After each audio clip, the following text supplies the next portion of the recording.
Posez la question de la formation aux bijoutiers, la plupart vous répondront qu'ils ne sont jamais passés par une école pour exercer leur métier. Résultat, l'informel prédomine dans ce secteur d'activité qui pourtant attire les plus jeunes. C'est le cas d'Aride, Angèle et Guillaume. Eux ont choisi de ne pas apprendre la bijouterie sur l'État. Un objectif atteint après 3 années de formation à l'école ivoirienne de la bijouterie et des métiers annexes. Bon, d'abord, c'était une passion pour moi de faire la bijouterie. Et puis bon, parler des parents et autres, j'étais plus motivé à faire ce métier. J'aime tout ce qui est beau. Donc, raison pourquoi je suis venu dans cette école-là. Désormais, diplômés d'un certificat d'aptitude professionnelle en bijouterie et majors de leur promotion, Aride, Angèle et Guillaume doivent à présent relever les défis de leur insertion socio-professionnelle. Il y a un projet qui est en cours, j'ai un emploi, je compte déposer mon projet et à la suite de là, voir comment ça va se passer. Pour s'installer, comme on le dit, on peut dire que tous les moyens sont bons. On peut aussi passer par l'État et puis on essaie de voir si les parents s'y peuvent aider pour que tu puisses le faire sans souci. Pour faciliter leur insertion socio-professionnelle, l'État a mis en place des mécanismes. Aujourd'hui, ces jeunes-là, bien formés, auront la possibilité d'avoir des appuis financiers au niveau donc de l'agence emploi jeune pour pouvoir s'installer à leur propre compte. C'est d'ailleurs en cela qu'on encourage les jeunes. On les incite à s'installer à leur propre compte pour permettre donc d'élargir davantage le tissu professionnel de la Côte d'Ivoire. Le rêve de devenir bijoutier professionnel réalisé, Aride, Angèle et Guillaume ambitionnent désormais de devenir des grands joailliers. En cela, ils peuvent compter sur les conseils d'une référence issue de l'école ivoirienne de la bijouterie. Tout se concentre sur le boulot. Il faut y croire, il faut croire à ce qu'on fait. Voilà, s'ils croient au métier de la bijouterie, je pense qu'ils vont réussir. L'école ivoirienne de la bijouterie et des métiers annexes, située en zone 3, existe depuis 1972 et demeure à ce jour l'une des rares en Afrique de l'Ouest.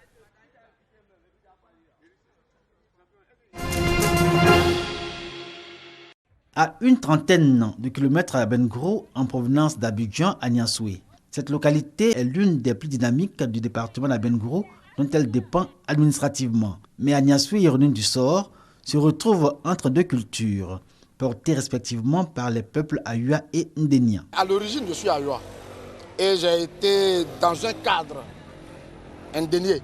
Donc moi, au moins, je pense que j'ai un peu plus que les autres. Une chose est certaine. Il ne faut pas vouloir aller à Bangourou et puis dire que moi, je fais partie de la famille royale d'Abangourou. Non, non, non.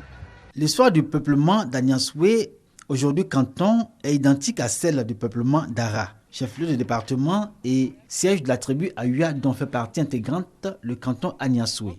Selon la légende, deux frères ayant fait le voyage du Ghana se sont retrouvés à Aniassoué et c'est là que commence l'histoire du peuple Ayua. En venant, nous avons comme chef d'équipe Nana Aïssia Kromo. Et arrivé à un fleuve, les gens ne pouvaient pas traverser.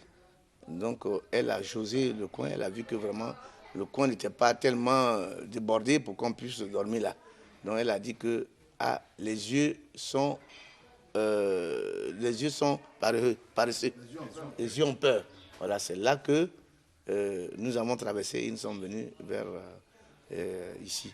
Et arrivé ici, nous sommes tous de la même côté avec les gens de Ara. Arrivé ici, nous étions tous ensemble. Donc il y a un de nous, nos vieux, qui est parti à Ara et lui il est resté là-bas. Donc c'est pour dire que c'est ça qu'il dit, je suis resté, c'est ça qu'on appelle Ara. Aniassoué, bien que sous-préfecture du département d'Abengourou, marque sa différence avec les autres localités du royaume de l'Indénié dont Abengourou est le siège, à l'occasion de la fête d'Ignam, événement qui marque la célébration de l'année nouvelle dans tout l'Ayuanou. Cette différence apparaît dans les dates de célébration choisies par le chef de la tribu Ayua et sur lesquelles s'aligne le chef du canton Aniassoué pour le symbole. Car malgré la concordance des dates, Aniassoué affiche sa singularité en cela que chaque 7 ans, le canton s'autorise une fête grandiose où les fils d'Aniassoué marquent l'attachement à leur culture et à leur tradition. Lorsque Ara fête les Ignam, Aniassoué fête les Ignam. On peut être invité là-bas comme ils peuvent être invités ici. Ça dit c'est le même jour, on ne peut pas les reporter. Ça veut dire que quelque part dans l'histoire, il y a une certaine coïncidence. L'Indénié ne fait pas la fête d'Ignam toutes les années. Il le fait souvent morose souvent faste. Mais ici à Ara, la fête d'Ignam se fait toujours avec faste.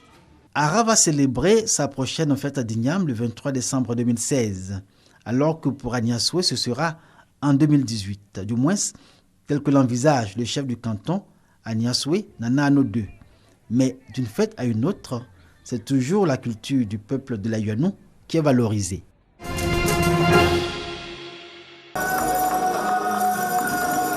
Ce sont ces pas de danse et cette chorégraphie qui ont retenu l'attention du jury de la 3e édition du concours de danse traditionnelle Achenou Pays. 5 régions se sont affrontées ce samedi au Palais des Sports de Trècheville. Le groupe Ngoron de Kanawini a remporté le prix du meilleur orateur et de la meilleure troupe de danse de l'édition 2015. L'émotion aujourd'hui que j'ai à moi, c'est de dire merci d'abord aux initiateurs et aux organisateurs. Quand vous regardez l'ensemble des groupes, tout le monde était à la hauteur.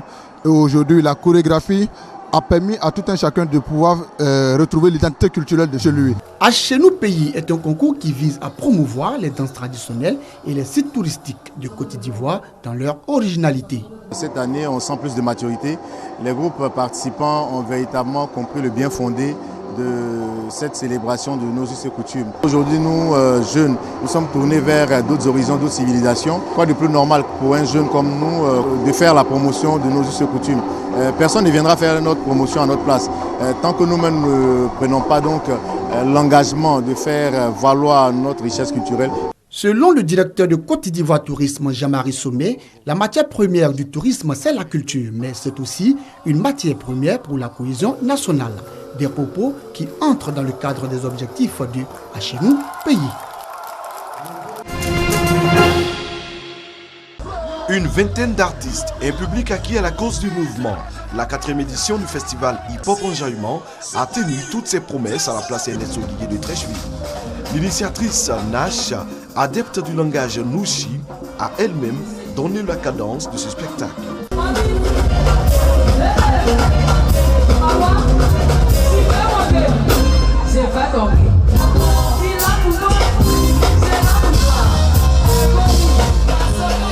Le concert gagne en intensité avec la montée sur scène de Rico et de Mousse du groupe MAM. Le duo a su le grand bonheur des fans.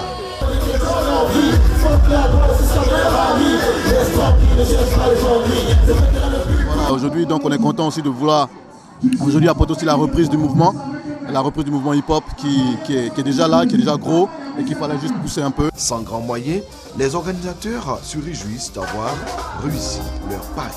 Voir tous ces artistes-là juste la même scène, c'est vraiment notre fête, c'est notre enjaillement. Donc je demande à tous les rappeurs, tous les hip-hop de se mettre autour de cet événement pour que ça devienne quelque chose de plus grand. Je trouve que c'est une très très belle initiative à encourager. Et Nash est à encourager parce qu'elle fait beaucoup d'efforts, elle fait beaucoup pour la musique ivoirienne. Le festival Hip-Hop Enjaillement vise à donner une lucarne aux nombreux artistes ivoiriens. Il s'agit de faire connaître davantage le rap ivoirien pour un redécollage du hip-hop en Côte d'Ivoire.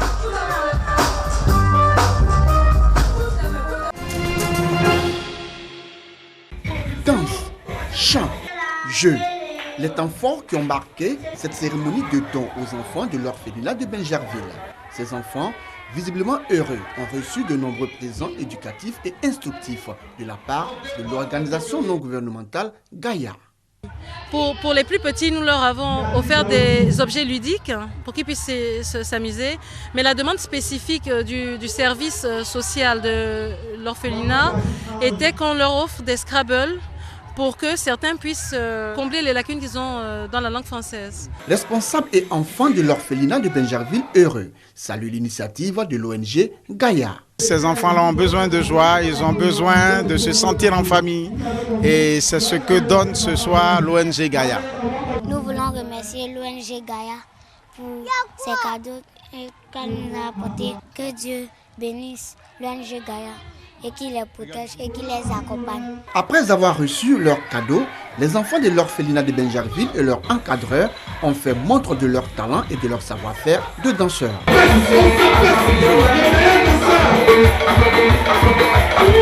Créée en 2004, l'ONG Gaïa a pour mission la réduction des inégalités, la lutte contre la pauvreté et la participation au développement collectif.